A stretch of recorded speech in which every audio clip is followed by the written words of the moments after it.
আসসালামু আলাইকুম। আপনাদেরকে আজকে খুবই আশ্চর্যজনক এবং আল্লাহ তাআলার সৃষ্টির একটা নিদর্শন যে আল্লাহ তাআলা চাইলে কি না পারে।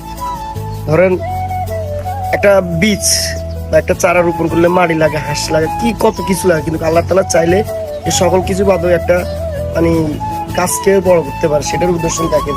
কেন আসেন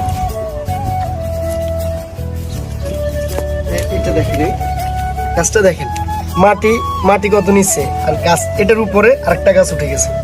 জাস্ট একটা আমের বড় হয়তো কেউ খাইছে আম এখানে ফালাই দিচ্ছে, শেষ এনাফ। আপনারা দেখেন কতটা গোড়া গোড়ালি, আমি দেখাই দেখেন আমি একটা গাছের উপরে জিনিসটা হয়েছে দেখেন। মার্শাল্লাহ, আলহামদুলিল্লাহ, আল্লাহ তাআলার নিদর্শন এটা। মানে আল্লাহ তাআলা চাইলে কি না পারে। আলহামদুলিল্লাহ, সুবহানাল্লাহ।